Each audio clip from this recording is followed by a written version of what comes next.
For centuries, Sunday school drawings placed the Garden of Eden in a lush, peaceful paradise somewhere in the modern Middle East. But if you open a modern satellite map and trace the 4 rivers mentioned in Genesis, the math completely falls apart.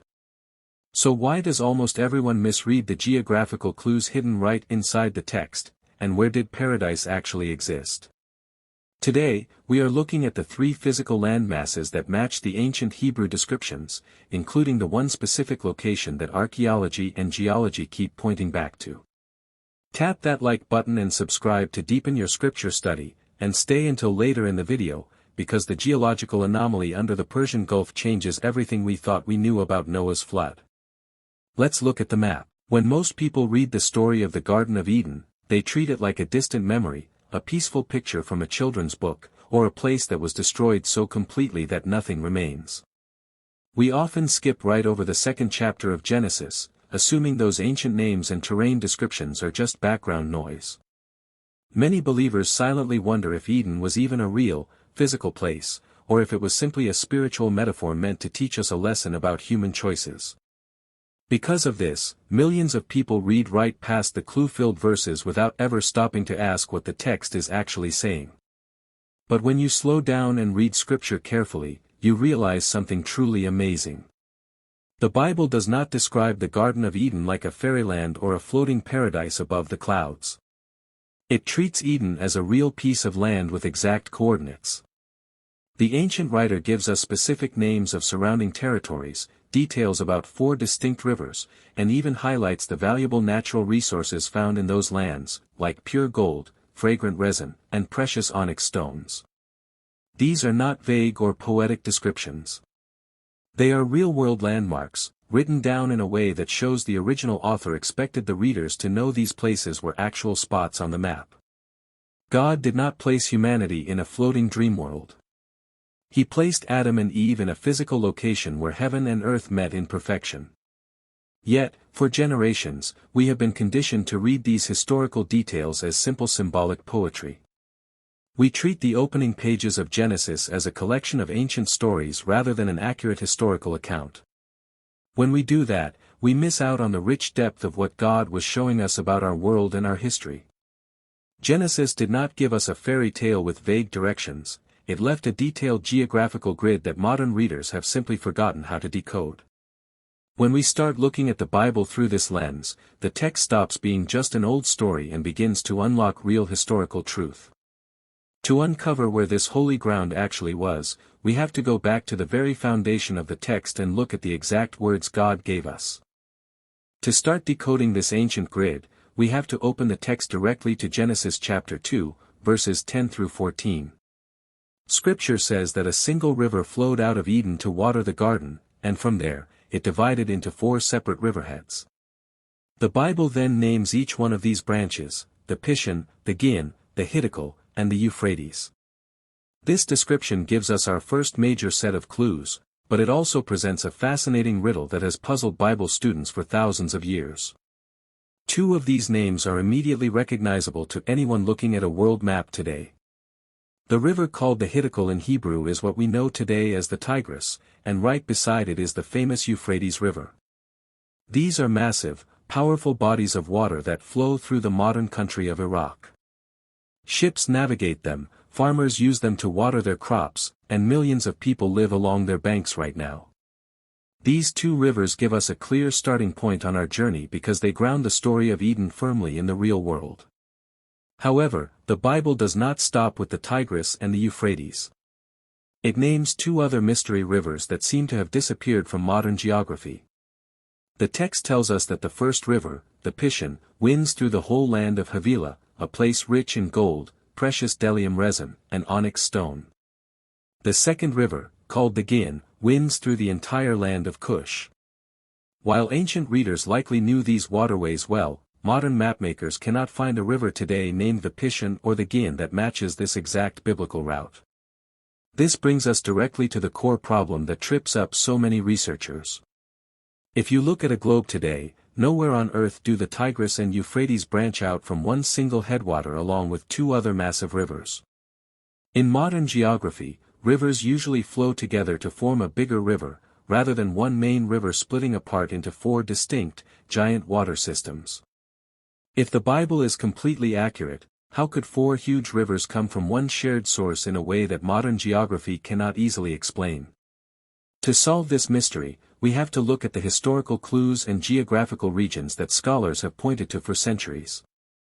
For generations, scholars and explorers have tried to solve this mystery by pointing to two primary locations on the map. The first major location brought forward by researchers sits high up in the Armenian highlands, in the rugged mountains of modern-day eastern Turkey. The logic behind this theory seems simple and logical at first glance. Since both the modern Tigris and Euphrates rivers originate from the snowmelt and mountain springs in this northern region, many believe the Garden of Eden must have been hidden somewhere in those mountain valleys. When scientists and geographers look closely at satellite imagery of eastern Turkey, they can clearly see ancient, dried-up riverbeds running through the landscape near these mountain peaks. It is a striking picture, but when you compare the actual land features to the strict words of Genesis, the theory hits a major wall. While the Tigris and Euphrates do start in these northern mountains, they begin miles apart from different mountain sources rather than branching out from one single parent river. Furthermore, this mountain region fails to show how two other massive river systems, like the Persian and the Gin, could ever flow out from that same single basin to cover distant lands rich in gold and precious minerals. Because of these problems, many experts turn their attention south to a second major candidate, the vast Mesopotamian basin in modern Iraq, often called the cradle of civilization. This area sits near the southern end of the Tigris and Euphrates, where the two giant rivers travel down toward the Persian Gulf. Historically, this region was home to the world's earliest cities and farmland, making it a very natural place to look for the starting point of human history. What makes this southern candidate even more intriguing is what archaeologists have found buried in the ancient dirt of Iraq. Ancient clay tablets written by the Sumerians, one of the oldest civilizations known to history, tell stories of a sacred, holy land called Dilmun. The Sumerians described Dilmun as a pristine, earthly paradise where sickness and death did not exist, located right in this exact river region. This ancient description matches the biblical account of Eden in remarkable ways. Yet, even with ancient tablets describing a paradise near the mouth of these rivers, we are still left with our original question. How could all four rivers join together in one place? To find out, we have to look beyond standard historical maps and examine incredible discoveries buried underneath the desert sand. For a long time, critics pointed to the missing Persian and Gin rivers as proof that the biblical story of Eden was nothing more than symbolic fiction. But in recent decades, technology gave us a totally new way to look at the Earth. Space shuttle missions equipped with advanced imaging radar systems, like the spaceborne imaging radar, were able to peer straight through the thick, blinding sands of the Arabian desert. What these space radar images revealed beneath the barren dunes left scientists and Bible scholars absolutely speechless. Deep underneath the dry desert sand, radar technology uncovered the trace of a massive, ancient riverbed that had been completely hidden from human eyes for thousands of years. This lost river, often called the Wadi al-Batin or the Kuwait River, once flowed completely across the Arabian Peninsula. When researchers traced its ancient path, they found that it carried water directly from a region famous in ancient times for its rich gold mines and precious minerals. This lost waterway matches the exact description of the Persian River given in Genesis, which was said to wind through the gold-rich land of Havilah. At the same time, researchers turned their focus toward the eastern side of the region to solve the mystery of the Gin River. By mapping ancient waterways and elevation patterns across modern-day Iran, scientists pinpointed the Kuran River system. In ancient times, this powerful river system flowed through and surrounded the lands inhabited by the Kassite people, a group historically linked to the biblical name Cush. Suddenly, the two missing rivers from Genesis were no longer missing at all. They were real, massive water systems that actually existed on Earth, just as Scripture described. When you put all four of these rivers on a map together, the entire picture changes in a dramatic way. The Tigris, the Euphrates, the newly discovered Persian, and the Kuran system did not branch out high up in the mountains of Turkey. Instead, thousands of years ago, all four of these giant rivers flowed down and met at one single, incredible point of convergence. But if you look at that exact meeting point on a map today, you will not find green fields, trees, or dry land. You will only find open water. To understand how paradise could be hidden beneath the waves, we have to look at what happened to the Earth during a massive climate shift. To see where those four ancient rivers truly met, we have to travel back thousands of years in Earth's geological history. During the last ice age, vast amounts of the world's water were locked up in massive ice sheets and glaciers covering the northern parts of the globe. Because so much water was frozen on land, global sea levels were drastically lower than they are today. Ocean levels dropped hundreds of feet, exposing vast stretches of land that are now buried beneath deep salt water. When geologists recreate what the region looked like during this time, a shocking image appears. What we know today as the Persian Gulf was not an ocean arm at all. It was a vast, completely dry, and deeply fertile valley sitting well above sea level. This massive basin was fed by freshwater springs bubbling up from underground aquifers, creating a rich oasis surrounded by green vegetation in the middle of a dry world. Into this single, sheltered basin flowed all four of the rivers we just traced, the Tigris, the Euphrates, the Karun river system, and the newly discovered ancient river flowing across Arabia. For many years, scholars studying ancient geography have called this specific area the Persian Gulf Oasis. It was a place of unbelievable abundance, abundant freshwater, and perfect conditions for human life, located precisely where the Bible said the four riverheads joined together. The physical clues line up with remarkable accuracy, pointing directly to this submerged basin as the ancient site described in Genesis. However, this incredible discovery introduces a heavy and complicated reality that changes how we think about the story. If the Garden of Eden was located in this lush valley now sitting at the bottom of the Persian Gulf, it means paradise did not just disappear into thin air. As the Ice Age ended and ice sheets melted across the planet, ocean levels rose rapidly, pouring catastrophic amounts of water into the basin. The paradise where humanity first walked with God was completely flooded and covered by rising seas, leaving the physical site buried under deep ocean waters. This realization forces us to ask a difficult question about the Bible's timeline and how we are supposed to understand the physical world left behind after such a massive catastrophe. I am not going to soften this. Searching for the physical Garden of Eden today using current maps is a theological and geographical wild goose chase. While it is exciting to see how satellite radar and ancient geology line up with the names in Scripture, we have to face a very hard truth about the physical world we live in today. Many people spend their whole lives obsessing over satellite coordinates, believing that if they just dig deep enough or search the ocean floor long enough, they can find the exact soil where Adam once stood. But when we take the whole Bible seriously, we realize that this search misses the entire spiritual and historical point.